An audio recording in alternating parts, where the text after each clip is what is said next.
আজকে সকালবেলা ভালো বৃষ্টি হয়েছে, বৃষ্টি হওয়ার পর ওয়েদারটা একটু ঠান্ডা ঠান্ডা আছে আর খুব সুন্দর হাওয়া যাচ্ছে। মা বলে আজকে পটল পোস্ত রান্না করবে। এই যে দেখেন দোকান থেকে পটল নিয়ে আসলাম, আমাদের পাড়ার মোড়ের দোকান। আর দোকানে যাই দেখি কচুরলতি আছে, 4-8টি কচুরলতি ছিল, নিয়ে চলে আসি। দেখি মা কি রান্না করে, পটল পোস্ত তো রান্না করবে বলছে, পটল নিয়ে আসি ওই জন্যই। আর কচুরলতি দেখি কি রান্না করবে, দেখি চলেন আসেন। মা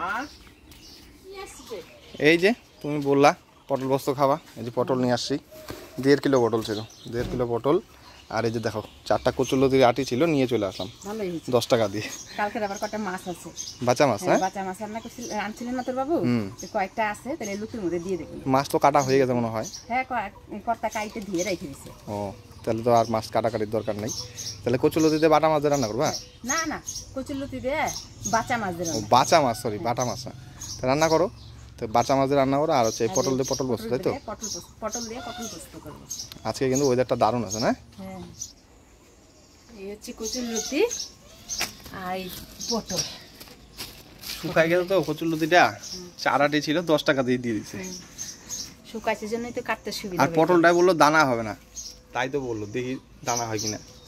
মনে হচ্ছে দানা হবে না, এরকম পটল তো তোর বাবু আনেই হাটে থেকে। দেখা যাক, কাটুক, দোকানদার বললো যেহেতু।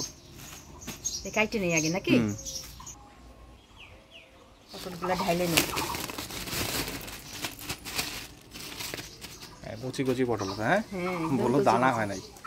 দেখি কাটলে বোঝা যাবে দানা আছে কিনা, আছে নাকি। আকাশে যে মেঘ জমছে, আবার গুরুম গুরুমও করতেছে, তাড়াতাড়ি রান্নাটা সাইয়ে নি। শাশুড়ি মা কচুরলতিটা কাটে দিবে, উনি এবার পূজা সারতেছে, পূজা টুজা সাইরে কাটে দিবে। পটলটা দেখেন আমি এরকম ছুলে নিলাম, এবার মাঝখানটা আমি চিড়ে দিব, যাতে তেল মশলাটা ভাজার সময় ভালোভাবে ঢোকে। এইভাবেই আমি পটলের খোসাগুলো ছাড়াই হালকা কাটে নেব।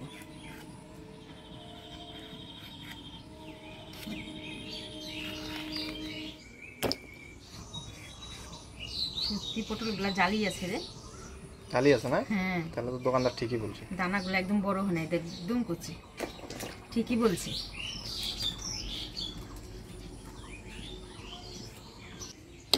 পটলগুলা ছুঁড়ে মাঝখান দিয়ে একটু চিড়ে নিলাম, এবার পরিষ্কার করে ধুয়ে নেব।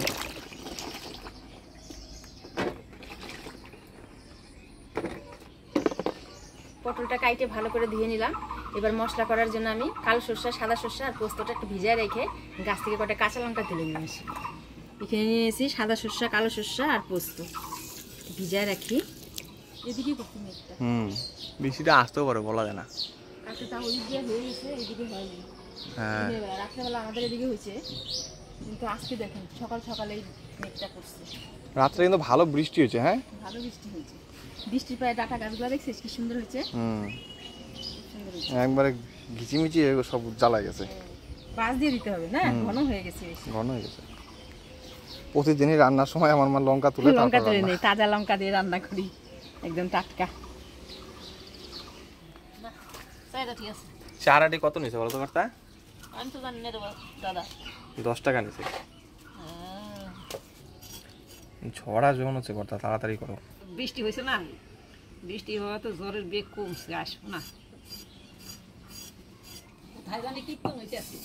হ্যাঁ, সুন্দর সুর শোনা যাচ্ছে না? খুব সুন্দর সুর ধরছে গো, সময় দাও এরকমই, ভগবানটা ডাকতেছে করুণ সুরে। মশলার মধ্যে আমি প্রথমে আদা বাইটে নেব। হ্যাঁ, সবার পরে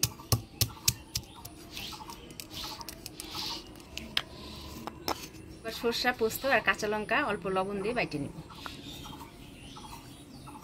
কাঁচা লঙ্কা, লবণ।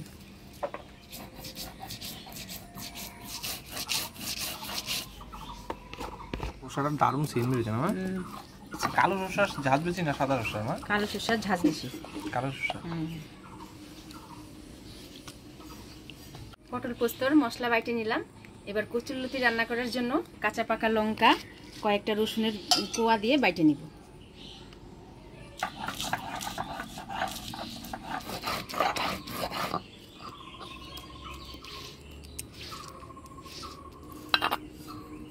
মশলাপাতি সব করে নিলাম। এবার হলুদ লবণ দিয়ে পটলটা মাখায়ে হালকা ভাজে নিব। হলুদ, লবণ,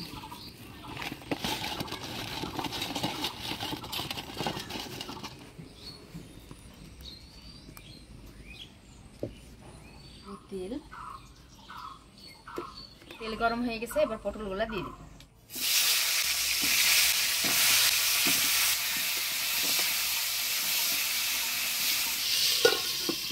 ঢাকা দিয়ে ভাজবো, পটলটা যাতে সিদ্ধ হয়। পটলটা ভালো করে ভাজিয়ে নিলাম, এবার নামাই নেব।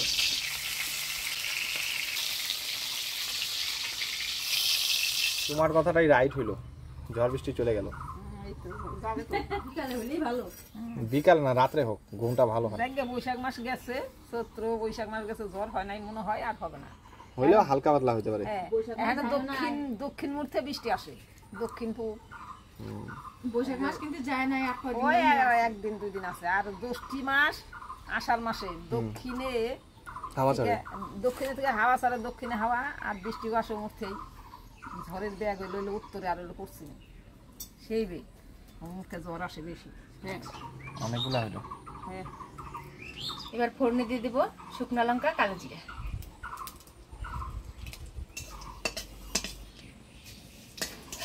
এবার দিয়ে দিব আদা বাটা।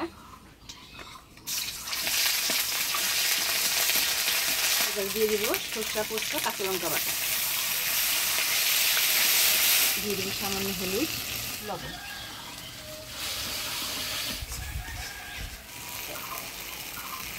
ফোড়নের সাথে সরষা পোস্ত দিয়ে ভালো করে নাড়াচাড়া করে নিলাম। দেখেন তেল ছেড়ে দিচ্ছে, এবার জল দিয়ে দিব।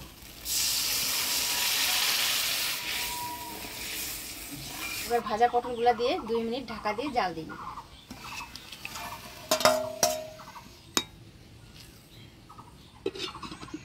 তো কালকে নিয়ে আসছিল আপনাদের দাদা, কিছুটা মাছ রান্না করছি, আর অল্প কিছুই রেখে দিয়েছি। তো মাছটা কালকে শাশুড়ি মা কাইটে ধুয়ে রেখে দিছে। তো আজকে এটা দিয়ে কচুরলতি রান্না করব।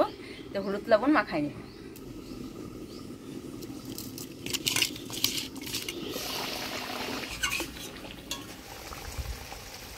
পটল পোস্ত হয়ে আসছে, এবার সামান্য চিনি দিয়ে নামিয়ে দিব।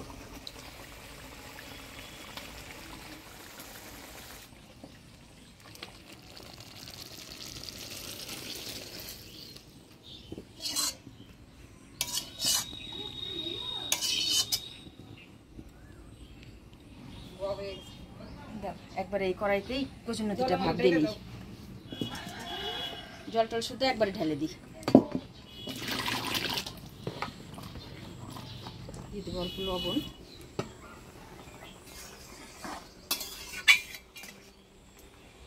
হালকা সিদ্ধ করে নিলাম কচুরলতিটা, এবার নামিয়ে নেব।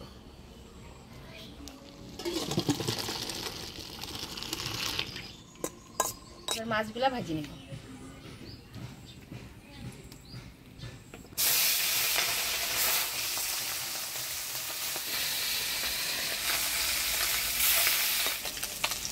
মাছটা ভাজি নিলাম, এবার নামিয়ে দিব। এই তেলের মধ্যে আরেকটু তেল দিয়ে ফোড়ন দিয়ে দিব কালো জিরা, পেঁয়াজ কুচি।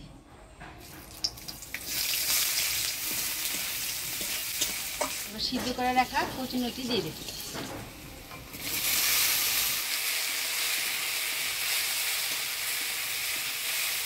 দিয়ে দেবো বাটা মশলা, লঙ্কা রসুন বাটা, হলুদ, লবণ।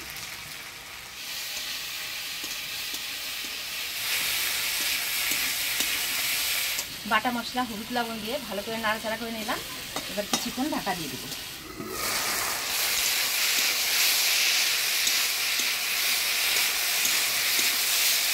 মশলার সাথে কচুরলতিটা ভালোভাবে কষে নিলাম, এবার জল দিয়ে দেব।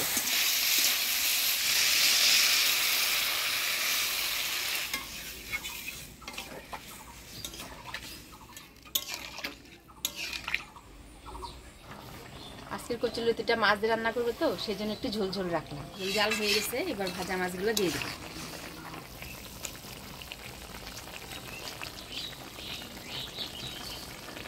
আরো 1 মিনিট ঢাকা দিয়ে দেবো।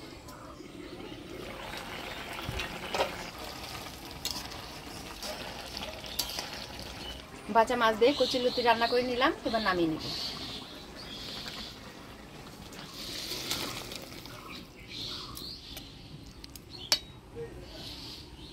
পটল পোস্তটা একদম মাখা মাখা হয়েছে। হ্যাঁ, মাখা মাখা হলেই তো ভালো লাগে। দারুণ লাগতো দেখতে। খাই দেখ কেমন হয়েছে। ভিডিও করার সময় যা গরম গরম করতেছিল, মনে হচ্ছিল তো জ্বর মনে হয় আসলো না, কিন্তু এখন থেকে আবার কিন্তু নেটটা চলে গেছে, আজকে কিন্তু অনেকদিন পর পটল বসালাম আমার। এখন পটল উঠে গেছে, নানান রকমের খাওয়া দেওয়া হবে এই পটল দিয়ে। আমার কাছে তো খুব স্বাদ লাগতেছে। আমার কাছে কি ভালো লাগে বলতো, লোকাল মাছ হতে আলু ফুল দেখে তরকারি করবো, দারুণ লাগে। লোকাল মাছ দিয়ে হুম। দাদু তো রুই মাছ প্রায় নিয়ে প্রায় আসবে। নিয়ে আসে, ওখান থেকে একটু মাছ রাখলেই না হয়। হ্যাঁ, একদিকে রুই মাছ নিয়ে আসবে। রুই মাছ দিয়ে আলু পটল দেখে ঝোল করবো, আমার দারুণ লাগে থাকে। তোর বাবুও ভালোবাসে, পটলটা বেশ সুন্দর ঝোলের মধ্যে দিলে রসগোল্লার মতো হয়ে থাকে। পটলের সিজন, পটল দিয়ে বিভিন্ন রকমের রান্নাবাড়ি হবে, তাই না? এরকম পটল পোস্ত আপনারা নিরামিষের দিনে রান্না করে খাবেন, কিন্তু খুবই ভালো লাগে কিন্তু খাইতে। হ্যাঁ, এটা তো নিরামিষ রান্না, তাই না? খুব স্বাদ লাগতেছে না? হুম। খুব স্বাদ, একটা মজার কি খাইতেছি বলবো।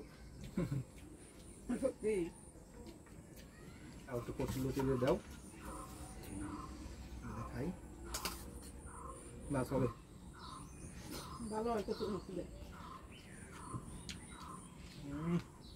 দারুণ হয়েছে বা, এইটাই ছিল মেন জিনিস, কচুর লতি।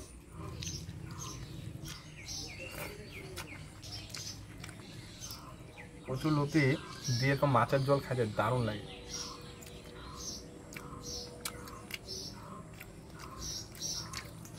আজকের কচুর লতিটা একদম গলায় লাগতেছে না, কিন্তু এরকমই করে আমার মা কোনো দিন রান্না করে আবার গলায় লাগে। আসলে কচুর লতির মতো পার্থক্য আছে, যা বোঝা যায়। শোলা কচু আছে, শোলা কচু। কোনো কচুর লতি গলায় লাগে, কোনো কচুর লতি গলায় লাগে না। তবু একটু লেবু দিলে পরে একটু গলায় কম লাগে, কিন্তু আজকে তোমার লেবু দেয় নাই, তবু কচুর লতিটা কিন্তু এক ফোঁটাও গলায় লাগছে না। সত্যি আছে কচুর লতির তরকারি, এত স্বাদ লাগতেছে, দারুণ হয়েছে। দারুণ হয়েছে। আর বইলে বোঝানো যাইতেছে, যেমন মাছের স্বাদ তেমন কচুর লতির তরকারি স্বাদ হয়েছে। বাঁচা মাছটা আমার কর্তা খেতে খুবই ভালো। হ্যাঁ, আমার কাছে খুবই ভালো লাগে।